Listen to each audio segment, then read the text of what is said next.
Fact number one, the Contemporary Resort Hotel at Walt Disney World once had a 2-screen theater. You could go there and see Disney classics as well as more recent Disney films for a fee of like $2. Hey, look, it's right there on the ticket. This is a ticket from that 2-screen theater.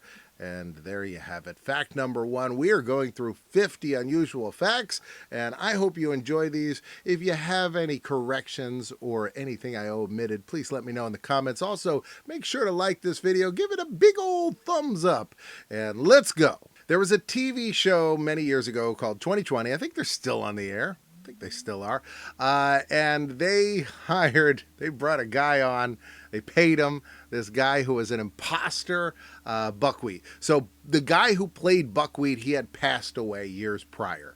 And here we were, like 1985. This guy is working at like a grocery store in the Midwest somewhere. And he keeps telling everybody, I was Buckwheat when I was a kid. So 2020 goes there. They do like no research, no secondary anything. They don't look for any kind of paperwork, anything to prove it. They put him on the air. They say, hey, this guy used to be Buckwheat. And then Spanky gets furious and goes on a current affair and is like, I worked with Buckwheat and that guy's no Buckwheat.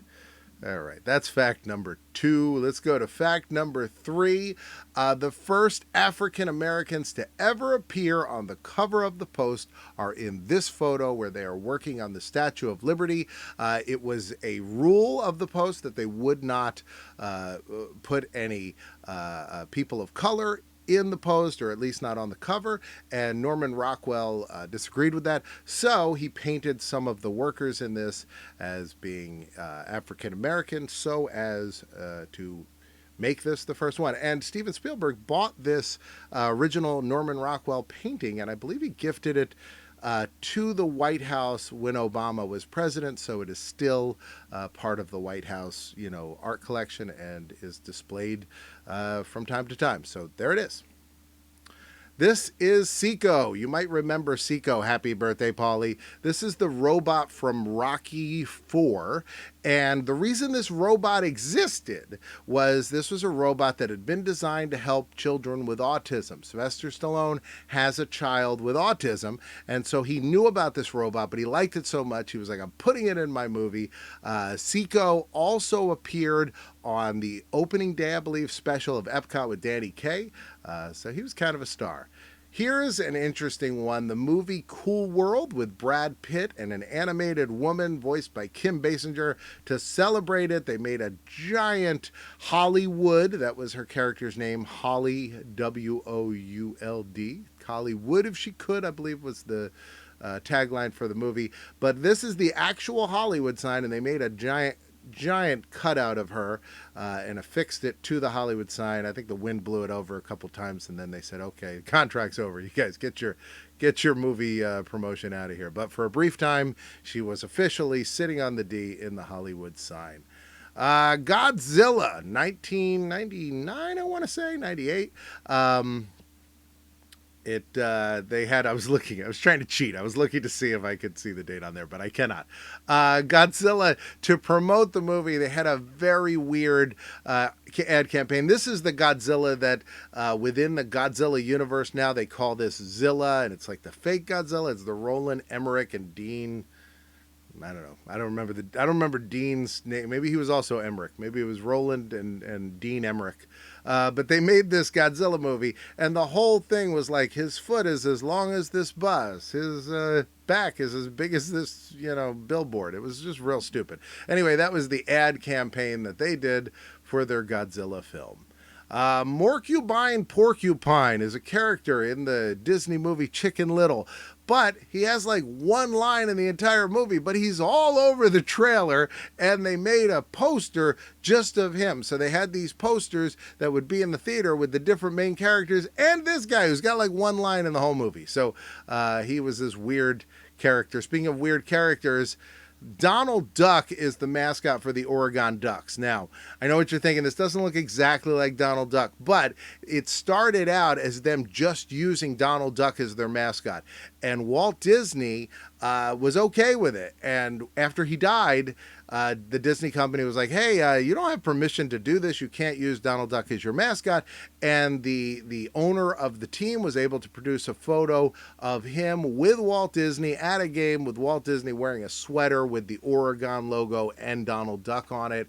And they were like, see, he was cool with it. So they pay a licensing fee, and their version, I believe he is only called the Duck, or maybe it's, and I think it's like a small licensing fee. I think they pay Disney like $100 a year or something ridiculous. But they have to only call him the Duck, and he has to look like this, which is slightly different than Donald Duck and slightly different than he originally looked. Here's a weird bit of trivia for you. At some point in time, and I don't know, this may still be a thing, Big League Chew, the chewing gum that's supposed to look like chewing tobacco, switched to using sunflower seeds. So they make Big League Chew gum still, but they also make Big League Chew sunflower seeds, I guess to get away from the fact that their product is designed to look like it's tobacco, and they sell it to kids. You remember we used to have candy. If you're old like me, you remember candy cigarettes, candy cigars. You know, somebody had a baby, you'd have real cigars and candy, you know, like bubblegum cigars, and Big League Chew. And really, like, Big League Chew is the only one that kind of has survived a little bit. Like, you could still go to like your local Walgreens, CVS, whatever. You could pick a pack of Big League Chew. You want to get that other stuff, you got to go to like the Cracker Barrel store. So Big League Chew, that's kind of interesting. The show Dinosaurs has a Christmas episode which is about the refrigerator, because in their thing they believe that the refrigerator saved dinosaurs from dying out and from starving, because they could put food in this box. And so their entire holiday revolves around the refrigerator, right down to songs like "We Wish You a Happy Fridge Day, so come in and buy paint." So great episode. If you haven't seen it, put it in your queue and watch it this Christmas. All right, here, this is just fun. How many wives? It says here, Rue McClanahan, has she had more than one husband? And they say, they don't give you the answer, right? They say, you'll find the answers to these provocative questions in Parade, but the answer is in the caption. I love this mistake, but it's also a fact. Rue McClanahan had at least 5 husbands, because she was not yet passed away at this point. So here she is, married to, I don't know, Kenny Loggins or something. All right, the next fact. Phyllis Diller had her own brand of chili, Philli Dilli Chicken Chili. So you could get that at your local grocery store for a brief period of time. All right, here's a fact. I only hate 4% of cucumbers. There you go. There's a fact for you. The skipper from Gilligan's Island used to have a restaurant in Hollywood, and you could go there and you could have Thanksgiving Day dinner with the skipper from Gilligan's Island, the actual guy, for just $5.95. I mean, God, if I had a time machine, I'd probably go there. This woman sued her company because they had a raffle, like a drawing, and the winner got a Toyota, but it really was a toy Yoda, and they thought the joke was funny enough that the winner wouldn't be upset. But as you could see by the look on her face, she was not amused. How about this one? Gene Autry has 5 stars on the Hollywood Walk of Fame. Now, the Walk of Fame, is an honor, but it is not really voted on or anything the way that most honorifics are. This one, you have to pay a fee for it, and that enables them to keep the upkeep on them. But when they first started the Walk of Fame in the 60s, they just put down a bunch of stars. So they just put a whole bunch of them down, and they put them in different categories. So you had stage acting, you had motion pictures, you had television, you had radio. Stage, motion picture, television, radio, and theater? No, it's stage. Stage, radio, recorded records, right? So those were the 5 categories, and one person got all 5 of them, and that was Gene Autry, and nobody else probably ever will. But Gene Autry was on television. He would sing songs and sell records. He was on the radio. He was a star on the radio during that time where, you know, there was kind of a crossover. So you had your radio stars, and then film was getting very big, and then television. So he did all of those, and he performed on stage apparently as well. And so there you have it. He's the only person with 5 stars on the Walk of Fame, and probably the only one they'll ever do that, because now they kind of never give anybody a second one. So and there's certainly people that deserve them. The President of the United States in the 70s, Jimmy Carter, his brother had his own brand of beer. It was called Billy Beer. I'm a fan of the concept of it. I love this slogan. It's the best beer I've ever tasted, and I've tasted a lot. And he said in interviews when people asked him, and unfortunately they hadn't coached him enough on what to say, and he said, it's all right, I prefer Pabst Blue Ribbon, though, to the beer that this company makes. For a long time, people mistakenly thought that a unopened can of this was worth a ton of money. It was kind of that urban legend now that you keep hearing that your I'm looking to see if I have one nearby, but I don't. But your Disney VHS tapes are worth hundreds of thousands of dollars. If they are, believe me, I'm sitting on a gold mine. I have at least 2 copies of Beauty and the Beast sitting around someplace. But so this was one of those urban legends. It's long since been debunked. I bought a case of it for like $10 once, and I made lamps out of them. If you watch my video where I show the tour of my bar, you'll see those. They're pretty cool. So speaking of cool beverages, Howard Johnson's, the chain of hotels, also used to have a chain of diners, and in their restaurants and elsewhere, they had their own soda. So you could buy grape soda, ginger ale, root beer, orange soda, and your regular soda, and I love that. How about this? The Yumbo. The Yumbo was a ham sandwich that Burger King sold in the 70s, and then somebody came back and was like, things haven't been great since we had the Yumbo, so they brought the Yumbo back for a limited time a few years ago. There it is, a ham sandwich from Burger King. Speaking of fast food, here is a toy that was once given away. I told you, these are facts. I didn't say they're important, but they're facts, and you want to know these. There was a toy that was given out with the Taco Bell Happy Meal, when Taco Bell used to do those Happy Meals. And it was this group, Robops, which is a combination of robots and the letter P. And you know, they're saying, give me a beat. They got a DJ who kind of looks, he's got a mohawk and gold chain, kind of looks like a robot Mr. T. And then we got a bunch of other characters. This one guy doing this that kind of looks like Squidward. And then the guy in the end that kind of looks like a tube of toothpaste. And then the one in the middle who kind of looks like Super Shred. Oh, that's the Mr. T guy.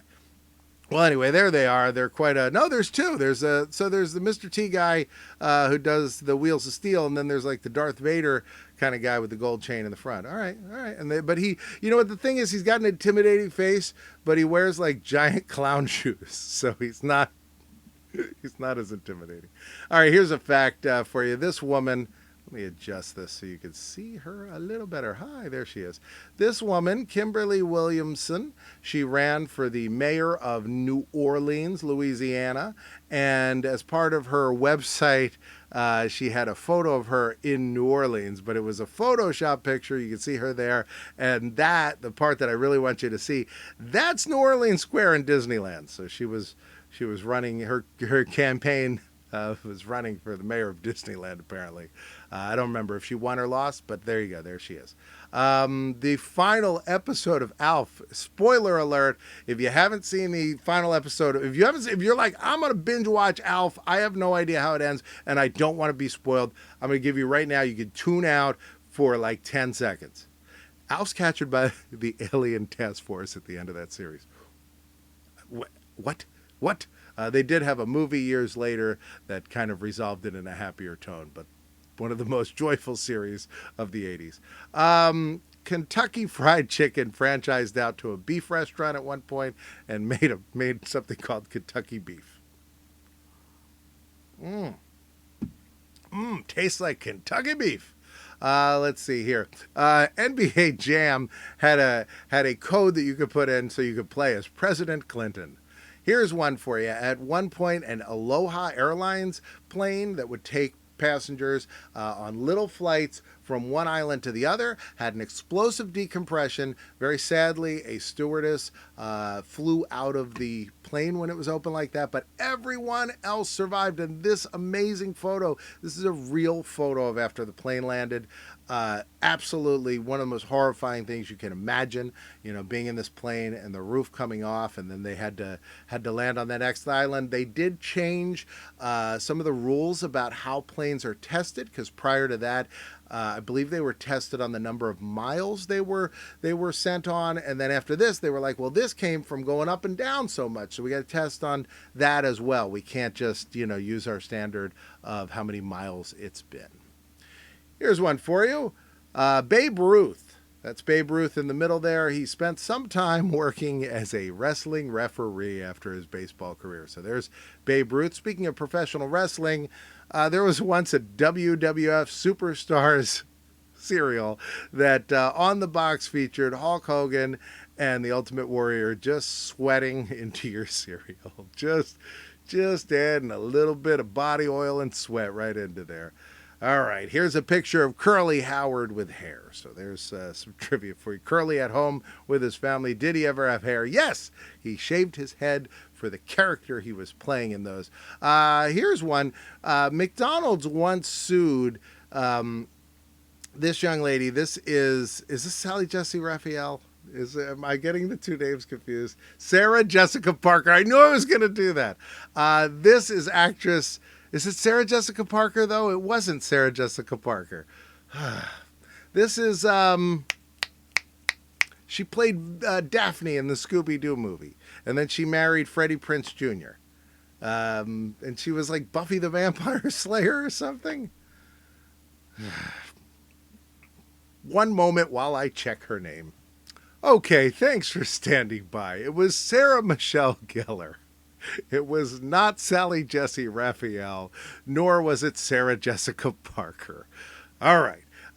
So here's the story. She was sued by McDonald's. She did a commercial when she was just a little girl, not famous at all. And she did a commercial where she talked about how the burgers were smaller at McDonald's or something. But they sued her, the actress in the commercial, saying that the commercial slandered their product. And so it was a big lawsuit, and there you have it. Here, I like this one. This is from Newport Beach. This is Dennis Lamp, and I like Lamp. I love Lamp. Don't you like Lamp? Dennis Lamp was a Major League Baseball pitcher, and like a lot of people that go into sports, his time ended, and he was still a very young man, so he needed to find other work because, not even with those big salaries, if you got a long life ahead of you, you gotta do some work. And who wants to sit around the house? And so he works behind a deli counter. I think it might be a seafood counter, but he works at a grocery store counter, and he says it's the best thing in the world. He loves it. The people love coming in to see him, and so that made me smile when I read it. Here is a barbecue beef sandwich that Richard Nixon took a bite out of at a picnic, and then see this plate here. This is the plate that he ate the barbecue sandwich off of, but the actual sandwich has also been kept. The sandwich, once he took the bite out of it, this kid took it home, put it like in aluminum foil or whatever, threw it in his fridge, and so from 1960, I believe to this day, this sandwich still exists out there in a refrigerator. This guy went on the Johnny Carson show with it. It's just a weird bit of trivia, and so I share it with you. Haagen Dazs. It's a made-up word. It was two Jewish gentlemen from Brooklyn, and they were like, hey, we're going to start our own ice cream company, but we don't want people to think, hey, it's two Jewish guys from Brooklyn. They probably didn't sound like that because they weren't Italian, but I only do Italian because my mom's Italian. But they said, hey, let's make it a unique sounding word. And so they came up with Haagen Dazs. They put the two little dots over it, but it's totally made up word. Doesn't mean anything. And it's just there to sound authentic. Here's a picture of Ric Flair. Woo! And this is him with Charlotte Flair, who's a famous wrestler today. And he took the big gold belt to show and tell for her one time. So I thought that was neat. For April Fool's Day one year, Burger King put out an ad saying that they were making a left-handed Whopper. Pretty good. Here is comic book pages from the time that the Incredible Hulk killed Hulk Hogan. In the 80s, there was a a page of a Hulk comic book where the Hulk said he's an imposter. He beats him up, and as you can see in those bottom panels, he does this with him, and then he tosses him up to the sky. So Hulk Hogan murdered by the Incredible Hulk. We talked earlier about Burger King. We talked like 3 times about Burger King, 4. I think we talked the Yumbo as well, and Sarah Jessica Raphael. But we talked about a bunch of different Burger King things, and I want to show you this. Look at this. This is a real Burger King where they took a historic building somewhere overseas. I don't know, Europe somewhere. But they made it into a Burger King. There's a Rocky game where you can play as the Rocky statue if you put a code in. Here's one for you. This couple on the left. So I mean, this couple right here, it's the same couple, both of them. But the younger version where his mustache is still black and he's still got hair, that's on the show The Dating Game. And they met each other and they went out for their date paid for by the game show The Dating Game. And the other picture is of them today. They got married and are still happily married. The Gurgling Suitcase. I want to talk about this because somebody on Twitter, when I mentioned the Gurgling Suitcase, was like, I don't even want to know what that means. And then I told them, and they were like, whoa, that's pretty cool. The Gurgling Suitcase is a bar at Disney World, but apparently the title Gurgling Suitcase comes from Prohibition cops who would refer to a gurgling suitcase. They would shake your suitcase and see if it gurgled to know if you were trying to, like take some moonshine in some place during that. Hey, we talked about the Walk of Fame earlier. There's the Three Stooges star. The most people ever to attend a Hollywood Walk of Fame star ceremony ever was the Three Stooges star unveiling. I don't believe since then it's been eclipsed, and at that point it was way bigger than anybody had been. The only living Stooge that was able to go there was Joe Besser.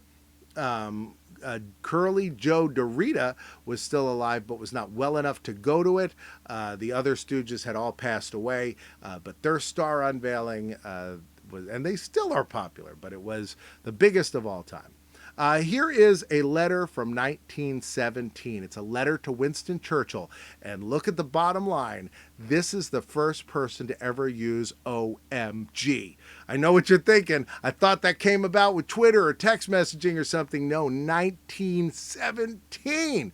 First written version of OMG. You can see afterwards, they even explain what it means. 704 Hauser Street. That's the address of the house from All in the Family. They did a series starring John Amos where an African-American family moved into that home years later. You never hear what happened to Archie, if I remember correctly. I've seen the episodes. I think there's only like 13 of them.